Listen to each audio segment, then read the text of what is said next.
All right, gentlemen, good morning. And today is May the 1st. Happy May Day. All right, today we are going to talk about section 12.4, which is all about Newton's law of universal gravitation. In other words, how did we figure out just how much gravitational force there exists between each pair of objects in the universe? All right, so we know that any object with mass has a gravitational field, right? The Earth has a gravitational field. The moon has a gravitational field. You have a gravitational field.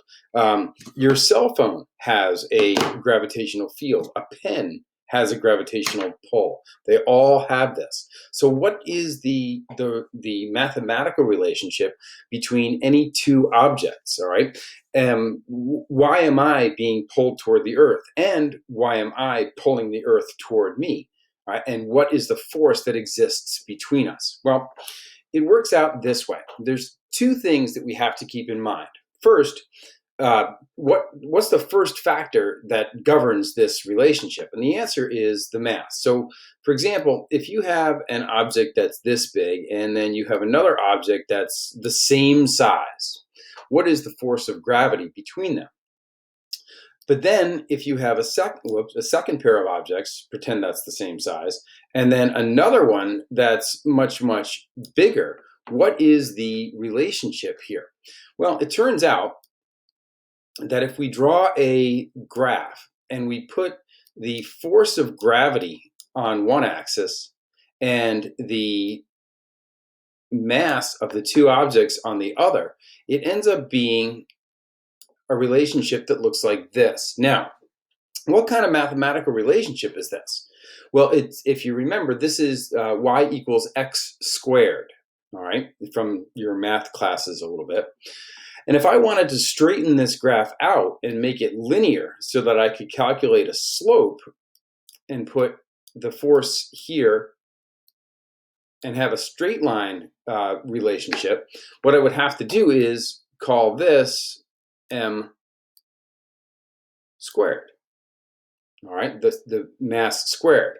But in reality, it's not mass squared, it's mass 1 times, mass 2. All right, mass 1 times mass 2. And that straightens out the relationship.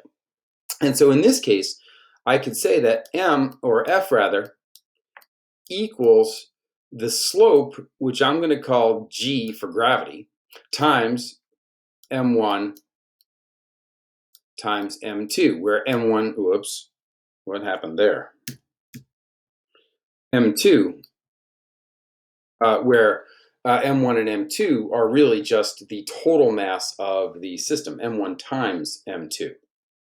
Now, the second thing that causes the force of gravity to change is the distance between the two objects. So again, I'm going to start with an object here and an object here, but then I'm going to take the same two objects and place them this far apart.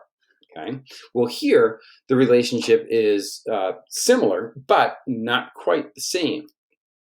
In this case, if I was to graph the relationship between the force here and the distance, now Newton was dealing with planetary motion, so he called it a radius because everything was orbiting, moving in a circular path. And in this case, the relationship looks like this, all right? And that's an inverse square. In order to straighten out that relationship, again, I can square the value of r, and that gives me this. But it's still an indirect relationship. How do you flip that graph? How do you make it a positive slope? All right, well, again, hopefully you remember from your math classes that the way to do that is to take the inverse of this. So 1 over r squared, and that, that should be a straight line. Let me fix that. Let's try that again. And so a straight line, it's still curved, but pretend it's a straight line. And here, now the relationship is equal to F equals the slope times 1 over r squared. All right. And if we then take this formula and the one that we got from the previous slide, we can actually combine the two formulas and come up with what is today known as Newton's law of universal gravitation. Now, this was actually not discovered by Newton himself, but rather by a guy by the name of Joe Cavendish. And the relationship, notice the relationship that is actually shown here.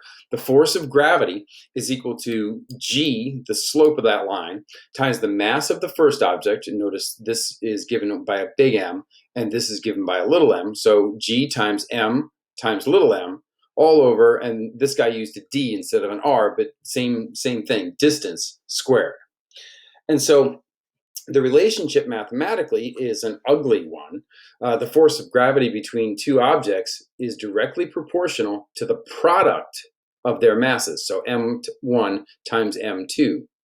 But it's also directly proportional to the inverse square of the distance between their centers of gravity. All right, so that's where the over d squared comes from. Okay, and so this formula is known as Newton's law of universal gravitation. All right, Newton's law of universal gravitation. Now, how in the name of God can we figure out what the value of g is? All right, that's going to be a weird number and very difficult to calculate when you're talking about moons and stars and planets and that sort of thing, or even cell phones and pens. How do we calculate what that number is? Because Newton realized that it had to be a universal constant. It's going to be true across the entire universe, but he couldn't figure out a good way to actually figure out what that value of g is. Well, it turns out that a guy by the name of Joe von Jolly developed an experiment where he could figure out what it was. And so what he did was he created a fulcrum and a balance, and he put a mass here and an equal amount of mass on the other side of the balance. And so ignore the big mass on the bottom, and he had it perfectly balanced. So the two masses were perfectly balanced. Then he took this huge lead ball and he rolled it underneath the little mass that you see here, and the little mass moved down a little bit, all right, just a little bit. And by measuring the difference, the distance that little mass moved, he could actually calculate the force that was being exerted between the big mass and the little mass. And by doing this a couple of different times with different masses and different things, he was able to calculate that value of g. It turns out that value is a very, very, very small number. And so it turns out that it's equal to 6.67 times 10 to the negative 11th Newton meters squared per kilogram squared. So first, again, just to review, Newton's law of universal gravitation is the force of gravity is equal to g, the constant, times the mass of the first object times the mass of the second object divided by the distance between their centers squared. And the value of g comes out, is calculated, remember, by von Jolly as 6.67 times 10 to the negative 11th Newton meters squared per kilogram squared. Very ugly unit there.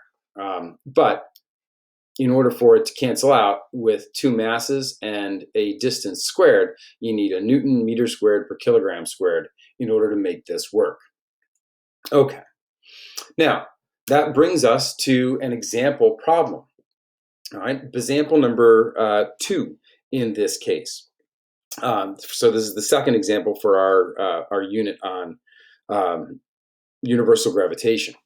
And the question is, if there's an attractive force between all objects, why do we not feel ourselves gravitating toward massive buildings in our vicinity? So, you're walking, toward LaSalle Institute. Why don't you get lifted off your feet and get sucked, right into the door? Well, the answer is kind of complicated, and you got to think about this a little bit. All right, we are gravitationally attracted to buildings and to everything else in the universe, including your cell phone and a pen and whatever. In 1933, there was a Nobel Prize-winning physicist named Joe Dirac, and he put it this way. He said, "Pick a flower on Earth, and you move the farthest star." Now, how much you're influenced by buildings or how much interaction there is between flowers is a different story.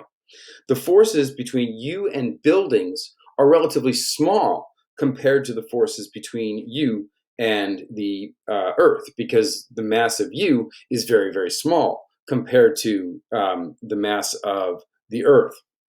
And so the forces due to the stars on you are small because of the great distance between you and a different star. And so the masses have to be really, really big for you to feel that attraction. And the distances have to be pretty small in order for you to feel that attraction. All right? The bigger the masses, the stronger the force. The closer the distance, the stronger the force. Okay? All right. So that brings us to the end of section 12.4. Please make sure that you read that section in your textbook tonight or today. And your homework for tonight is to do worksheet 12-1, which I will attach to the topics page in the portal for today. All right, fellas, happy Friday. Enjoy your weekend.